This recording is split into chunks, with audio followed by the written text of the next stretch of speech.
In our first story, there's confusion at the Accra Metropolitan Assembly office this morning over the scheduled swearing-in of new leadership. And my colleague Karni Adom is currently at the scene gathering information and will give you more of that as and when we get it from the Accra Metropolitan Assembly.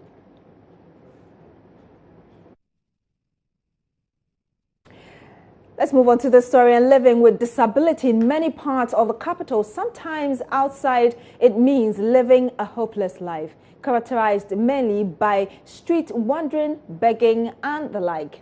At Karni, a remote community in the Upper West region of Ghana, about 5% of the 6,000 inhabitants living with various forms of disabilities, including some 50 visually impaired persons, are making a decent living for themselves through organized vegetable farming amidst neglect. Joining us is Komla Adom, who visited the community nicknamed Disabled Village, reports irrigation challenges and rampaging livestock are threatening to bring the hard work of these persons to naught. There's more in the first part of the following report. They are mostly without sight or limbs and with diminishing hope, but determined. They call it a way of life here in Karni, a remote village far off the Upper West regional capital. This is where the region's disabled, unfit and desperate drift to, obviously to live and belong.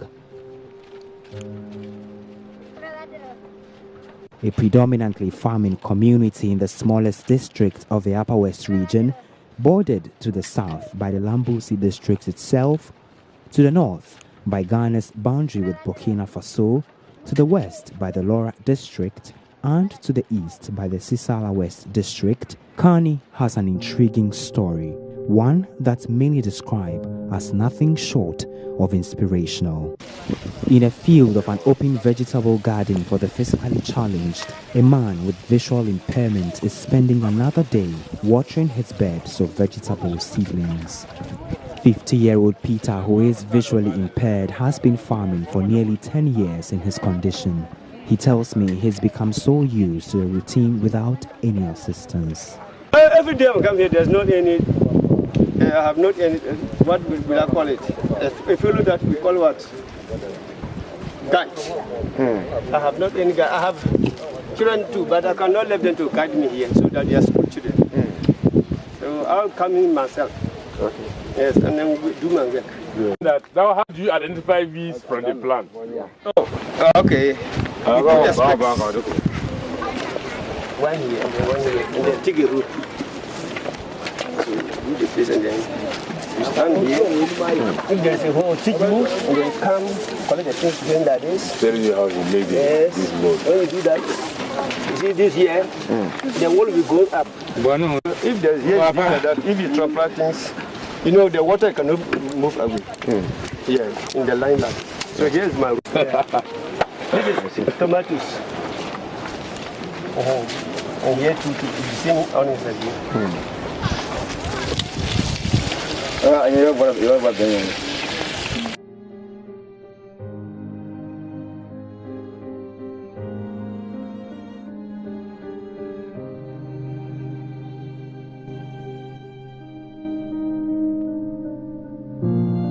For Peter, this definitely couldn't be any bigger challenge, though he is unable to see.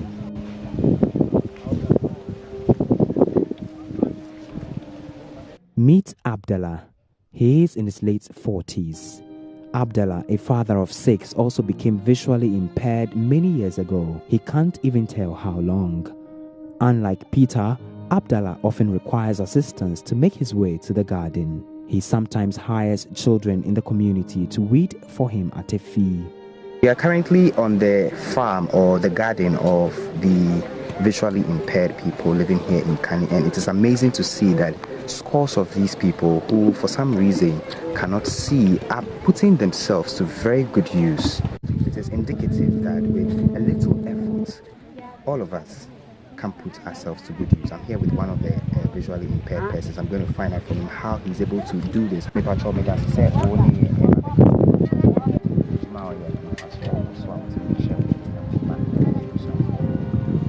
Antimi vessel, Papa. I said, yeah, young and the canoe. Abia Obanyas, the canoe by say, Abia, if you do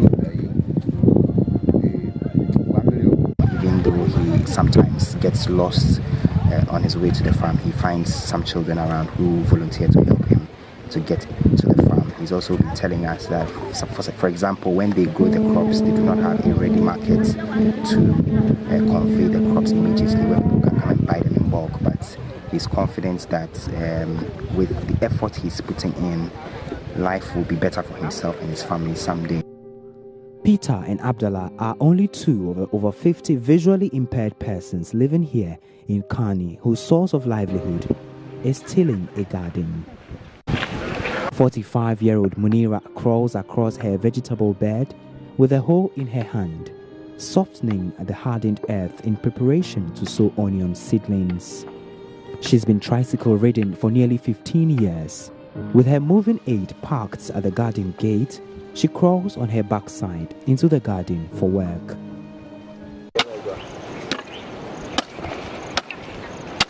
Others, including the partially hunched Yasum, also appear busy, planting bean seedlings, sorting out onion seedlings for replanting and watering their seed beds.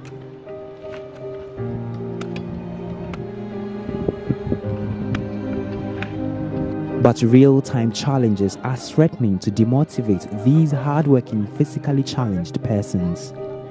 From about 200 meters away from the gardens lie a dam, which appears to be drying up by the day.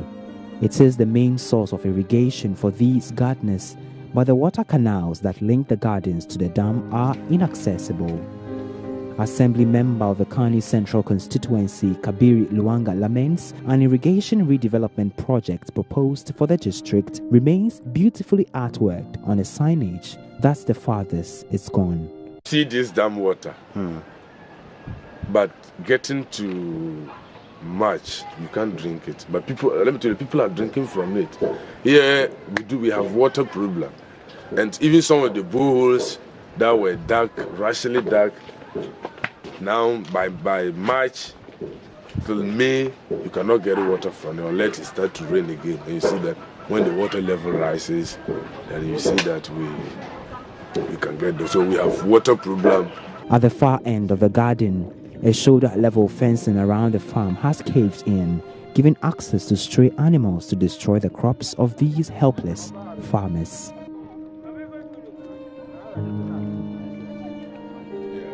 Faustina Ladi is an evangelist engaged in charity work with some underprivileged communities at Jirapa, miles away from Karni. She's been advocating better conditions for persons living with disability in the region. These fences are lying there, they are broken, and then you have cows, you have goats, pigs coming in to destroy their crops. And I don't think it's the best. There should be a way of helping them to do it as soon as possible. I think even if we get the fence repaired right now, we'll like it, because they have plants all over the place, and the pigs are destroying them. And unfortunately, they cannot even see to say that we'll come and sit down and watch till evening. And even if they can see and they come, how long will they stay in the garden? It means they can't go any other place. And the channel, without the water, how do they water the place? So you come and plant, you put your seedlings there, you can't get water to water it. And it would have been better you don't put your seed in the ground. And we would have loved that problem to be solved right now. 26-year-old Joshua, a Dagari subject teacher in the Karni community, became disabled before age 2. Enduring the stigma as a schoolboy might have been a daunting reality to live with, but Joshua remains unfazed despite the name-calling. He has a plot in the garden for the physically challenged where he used to grow vegetables and other crops until he got his first teaching job outside the village. His mother has for the past 3 years been working on his farm together with his 2 sisters in his place.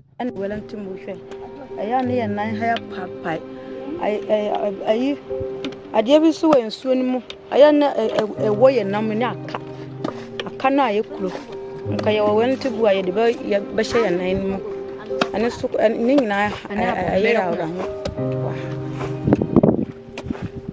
The idea of creating a garden for the physically challenged and visually impaired persons here, we are told, was the brainchild of a white missionary named Sebastian over a decade ago when he visited the community. Assembly member of the area, Kabiri Luanga, tells me more. This garden was started by a white man, which I cannot recollect the name. Sebastian, yes, please. Yes. So he came and gathered all those he could identify, the blind people, those he could identify together.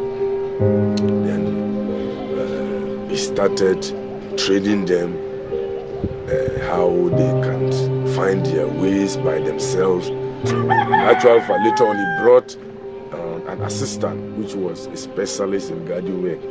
Yeah, he's late now. May his soul rest in peace. Okay. So they started training them. So it got to a point that because of the technique that was in the special aid to them, he was able to train them, and the man fenced a small size of garden for them just around here. Okay. Then later on, they realized that it was something that was helping the people. Then the aid actually also went around. As I was saying, that there are some who just sit in their house. They also picked others that were still hiding. Together, then they created the big garden down there. Okay. And now what happened is that I can say that some of these, people are now are even taking care of their own children in school through what they are doing.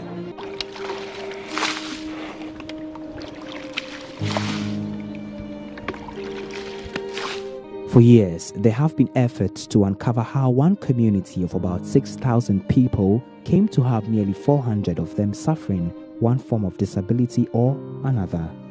But Mr. Luanga gives some explanations to demystify the cursed tag of the Karni community. For the physically challenged, we have 164.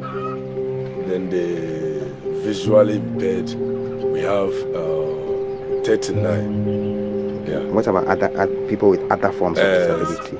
Yes, other forms of disabilities. Let me say, if maybe it's your hand, it's your leg, it's your eye, and we put them. If both legs, then we put them together in the physically challenged category. But our African tradition, there are several people of such within the community, but it's like they're hiding. It's like they're hiding. So there could be more than the number. There are more than that number. Okay. Yes. And do we know how they came about these forms of disability?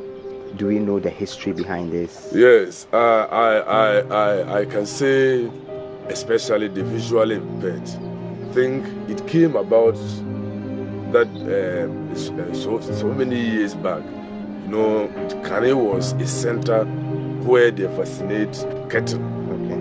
And cattle usually go with some kind of flies that can, give you trachoma. So the whole Upper West region, this was the center. So, and what happened was that because people bring a lot of cattle around to fascinate and go back, so the flies that produced by these cattle goes back to harm the people. Okay. So, and this was for the visually impaired. This was one of the causes.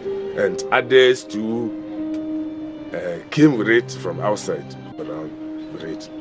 And with the physically challenged, I can say that especially those that they cannot hear. Okay. Yes, it's like as I've been hearing, it's like measles could cause it. Okay. Yes, and even the blind, measles could cause it. So I think these are some of the things. And even most of the people you see, the cripple, the hand, you see it. So I think it was because there was not this polio vaccination. But do we have circumstances where some of these physically challenged people give birth to children who are also physically challenged? No, we never experienced such in the community before. Never experienced such. Okay. So how are these people able to live? How do they live in the community with each other and with the people who are not physically challenged? How do they live together? Yes, most of them married. So if I'm blind and I'm able to marry a woman that can see, it means I will share one eye each. So it means they are always getting support from some of these things. And some of them too have brothers. And these people, you see them like that in this place, they are not just dependents. That is why they are busily, involved in this garden work. In 2006, Parliament passed the National Disability Act intended to ensure that people living with disabilities enjoy the same rights as their able-bodied counterparts. A renewed sense of political will is urgently required despite the existence of international conventions, the proclamation of an annual International Day of Persons with Disability every 3rd December. While we wait, people with disabilities still face discrimination and receive little support from their families, homes, communities, and the country. For them, hope remains thin. Even the slightest form of disability is certainly a truly difficult ride in life. These people here at Karni have to negotiate, but life lessons without question makes it a near-perfect bargain. For Joy News, Komla Adom, Karni, Upper West Region.